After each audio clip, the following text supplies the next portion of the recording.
तो उस स्थान के लिए क्या क्या जिम्मेवार है, जिसमें से एक वो आर्थिक कारण, दूसरा जो कारण है वो शैक्षणिक कारण, और दो कारण बहुत ज्यादा है।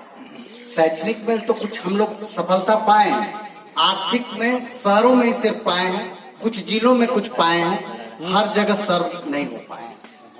तो इन सबों को प्राप्त करने का जब भी हम लोग उस पर प्रयास करेंगे, हर चीज पाएंगे।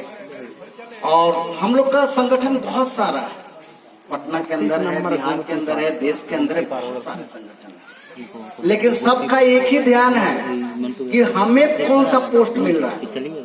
और इससे ज्यादा हम परेशान होते हैं क्योंकि पोस्ट कोई बड़ा चीज नहीं है। हम अभी अखिल भारतीय कुर्मी एकता मंच के राष्ट्रीय उपाध्यक्ष प्लस कोषाध्यक्ष, लेकिन आज तक मैं पोस्ट की चिंता नहीं की है।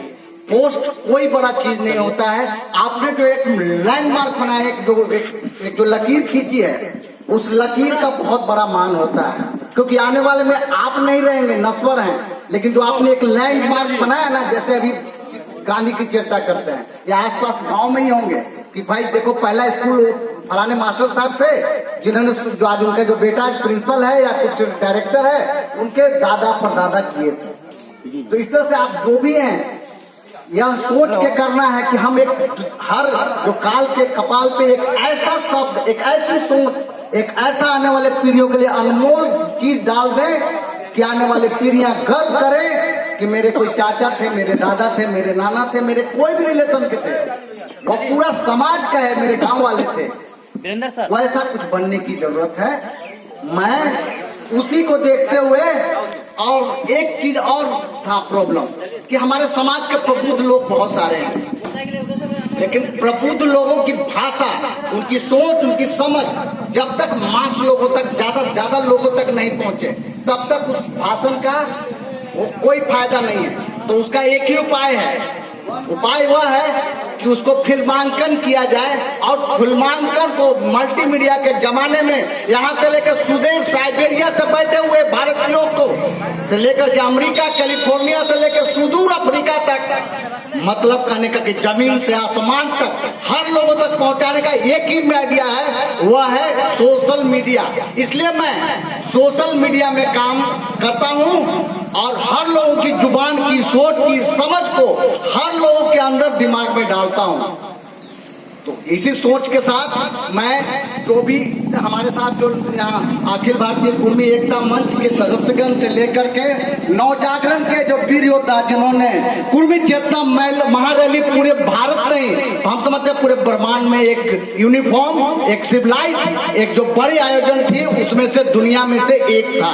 उसके जो हमारे बड़े योद्धा, हमारे जो अनिल बाबू, इधर रॉकेट जी, इधर डॉक्टर बीरेश जी, इन लोगों ने एक लैंडमार्क बनाया है। हम उस लैंडमार्क को क्रॉस करने की क्षमता अपनी युवाओं में डालना चाहते हैं कि अगर उन्होंने एक लैंडमार्क बनाया है, उस लैंडमार्क से ज्यादा क्षमता आज के युवाओं में है। क्योंकि आज से बहुत दिन पहले हुआ था रैली, आज 30 साल से भी ऊपर के समय हो गया है। आज हमारे जो बच्चे हैं वो काफी समझदार हैं, उनके भी बाल बच्चे तक पहुंच चुके हैं। उनके अंदर आने वाले अपनी विरासत को अगर पहुंचा करके, आज के डेट में हमारे इसरो से लेकर के आज के डेट में DRDO तक जो बड़े बड़े जो साइंटिस्ट हैं, उनको पैदा करना है, और उसमें जो अपने समाज की जो शक्ति है, क्षमता है, ताकत है, उस ताकत को भरना है कि आने वाले हम रहे ना रहे, हमारे पीढ़ियां राज करें और उनकी बात हर जगह दम से हो। जैसे पटेल जी ने पूरे देश की एकता को एक करके, एक राज्यों को जोड़ जोड़ के एक पूरा देश बनाया था, उसी राज्यों को बना करके एक उनका जो नाम है, वैसा बच्चा बच्चा हमारा बने कि वह कहे कि नहीं, एक पटेल वंशज था जिसने अपने जीवन को लगाया था अपने समाज में, सोसाइटी में, अपने बच्चों को संस्कार दे। और गरीबी कोई बड़ी मामला नहीं है, संस्कार एक बड़ी मामला है। इसलिए कमी हो जाए पैसे का तो कोई कमी नहीं है, अगर संस्कार में कमी हुई है तो आप सबसे बड़े अभाग्यशाली हैं। इसलिए हम इतना ही कहेंगे, संस्कार के साथ बच्चों को एजुकेशन पर लगाएं, उनको एक सच्चा, गरीबी होना कोई पाप नहीं है, लेकिन संस्कार हीना, सबसे बड़ा संस्कारहीन होना पाप है। इसलिए इन्हीं चंद शब्दों के साथ मैं अपनी वाणी को विराम देता हूं। जय सरदार, जय शिवाजी, जय साहू जी महाराज। बहुत बहुत धन्यवाद प्रमोद सर।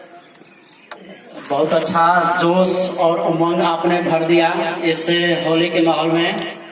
अब हम आप लोगों के बीच एक ऐसे व्यक्ति का नाम बोलने जा रहे हैं जो आचार संहिता को उल्लंघन है। सॉरी, मैं थोड़ा सा धीरे से बोलूंगा। माइक हटा लीजिए, माइक हटा लीजिए। अभी उजापुर लोग